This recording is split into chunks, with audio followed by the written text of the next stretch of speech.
భద్రతా వ్యవస్థలు అన్నింటికంటే టాప్లో ఉండాలి.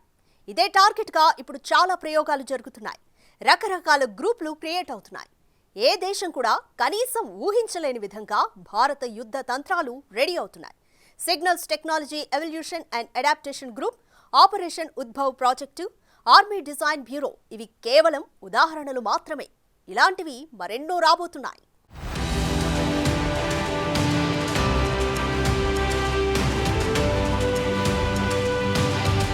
మారుతున్న పరిస్థితుల్లో పరిశ్రమలు, విద్యాసంస్థలు, పరిశోధనా కేంద్రాలతో కలవాల్సి వస్తోంది. సైనికుల సంఖ్య, ఆయుధ శక్తి, ఎకనామిక్ స్టెబిలిటీ, భౌగోళిక ప్రాముఖ్యం, వనరుల లభ్యత పరంగా భారత్ ప్రపంచంలో 4వ స్థానంలో ఉంది. 145 దేశాల సైనిక బలాబలాలను పరిశీలించాక భారత్కు ఈ ర్యాంక్ వచ్చింది.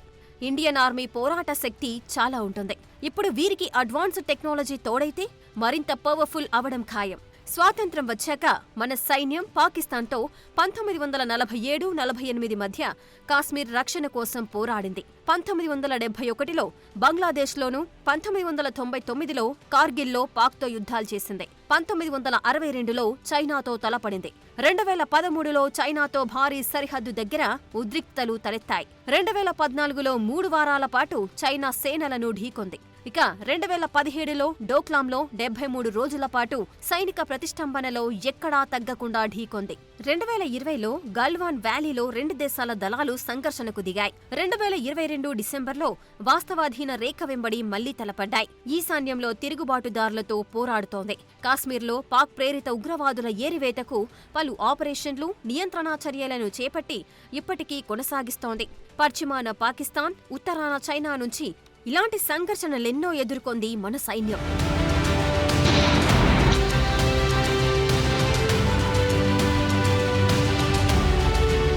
భారత్, చైనా, పాక్ 3 అణ్వస్త్ర దేశాలు కావడంతో పూర్తిస్థాయి యుద్ధం వచ్చే అవకాశం తక్కువే అయినా అలర్ట్గా ఉండటం అవసరం. అన్ని రకాల టెక్నాలజీలను అందుబాటులో ఉంచుకోవడం ముఖ్యం. అందుకే STEAG గ్రూప్ను ఏర్పాటు చేశారు. ఎప్పుడు ఎక్కడ సంఘర్షణ తలెత్తినా ఆరంభ దశలోనే పైచేయి సాధించడం కీలకం.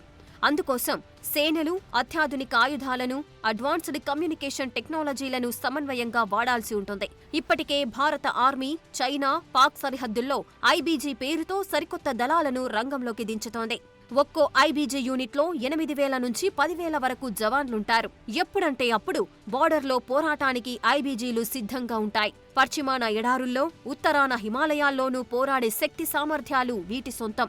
వీరికి అత్యాధునిక కమ్యూనికేషన్ వ్యవస్థలు తోడైతే మరింత బెనిఫిట్.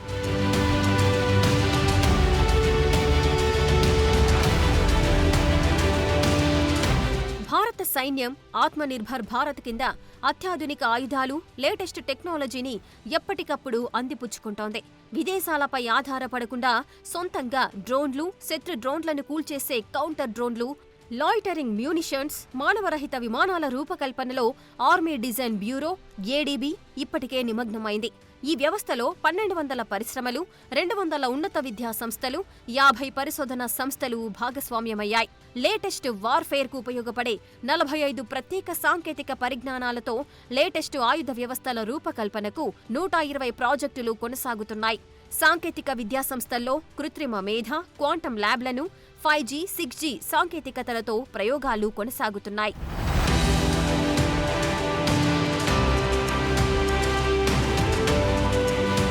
మన దేశ భద్రతా వ్యవస్థల కోసం ఇప్పటికే పెద్ద ఎత్తున ఆధునిక టెక్నాలజీ వినియోగంలోకొచ్చింది. వాతావరణం పై పొరలో ఎక్కువ సమయం తిరిగే డ్రోన్లు, సోలార్ ఎనర్జీతో భూకక్షలో తిరిగే హ్యాప్స్ శాటిలైట్ డ్రోన్ల నుంచి ప్రయోగించే బాంబు నాగాస్త్ర-1, అలాగే అటాకింగ్ కోసం, భద్రత కోసం ఉద్దేశించిన AI రోబోలను భారత ఆర్మీ డిజైన్ బ్యూరో ఇప్పటికే రూపకల్పన చేసింది. సైన్యం కోసం 5G, 6G టెలికాం పరిజ్ఞానాలను రూపొందించే పనిలో సైన్యం, కేంద్ర ఎలక్ట్రానిక్ శాఖలు నిమగ్నమయ్యాయి. ప్రస్తుతం పూంచ్, రాజౌరి సెక్టార్లలో భారత సైనిక వాహనాలపై జరుగుతున్న దొంగదాడులను ఎదుర్కోవడానికి మన సైనికులకు బుల్లెట్ ప్రూఫ్ వాహనాలను సమకూరుస్తున్నారు.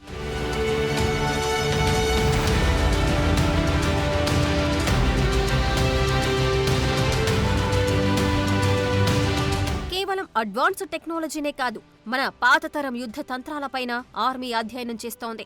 అంటే ప్రాచీన, ఆధునిక యుద్ధ రీతులను మిక్స్ చేసి వచ్చే అవుట్పుట్ ఎలా ఉంటుందో కూడా టెస్ట్ చేస్తున్నారు.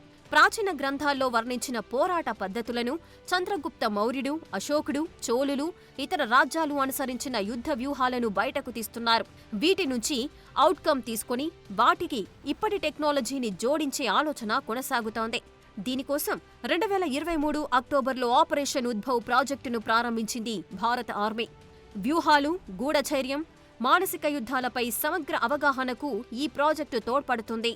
చైనా, పాకిస్తాన్లతో నేరుగా యుద్ధాలు జరగకపోయినా లడాఖ్, కార్గిల్ మాదిరి తీవ్ర సంఘర్షణలు తలెత్తే ప్రమాదం ఎప్పుడూ ఉంటుంది.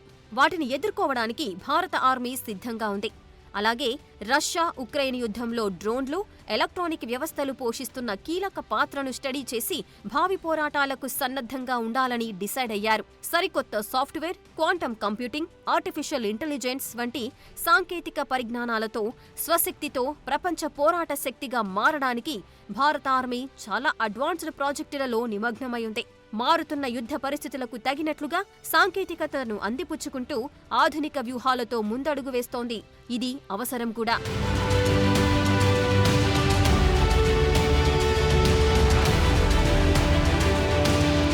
మన సైన్యం యుద్ధాలే టార్గెట్గా పనిచేసే వ్యవస్థే కాదు, యుద్ధాలు ఆపడం, శాంతి నెలకొల్పే కార్యక్రమాల్లో పెద్ద ఎత్తున పాల్గొంటూ వస్తోంది. ఐక్యరాజ్య సమితి నిర్వహించిన 1000కి పైగా శాంతి పరిరక్షణ కార్యక్రమాల్లో భారత సైన్యం పాల్గొంది. 2023 ఏప్రిల్ నాటికి UN శాంతి రక్షణ కార్యక్రమాలకు ఎక్కువ మంది సైనికులను పంపిన దేశాల్లో భారత్ 3వ స్థానంలో నిలిచిందంటే ప్రపంచ శాంతి విషయంలో మన పాత్ర ఎలా ఉందో అర్థం చేసుకోవచ్చు. అదే సమయంలో ఇదో బలహీనత మాదిరి కాకుండా రంగంలోకి దిగితే విజయమే లక్ష్యంగా అడ్వాన్స్డ్ టెక్నిక్లను కూడా సమీకరించుకుంటోంది. ఇందుకు నిదర్శనమే signals technology evolution and adaptation group, operation Udbhav project, army design bureau. వీటి అవుట్కమ్ ఇప్పటికే బయటకొచ్చింది. ఇప్పుడు కొత్తగా ఏర్పడ్డ STEAG గ్రూప్ కూడా భారీ టార్గెట్ గా దూసుకెళ్తోంది. ఇవన్నీ పూర్తి స్థాయిలో సక్సెస్ అయితే ప్రపంచంలోనే మరింత బలమైన భద్రతా వ్యవస్థలు భారత్ సొంతమవుతాయి.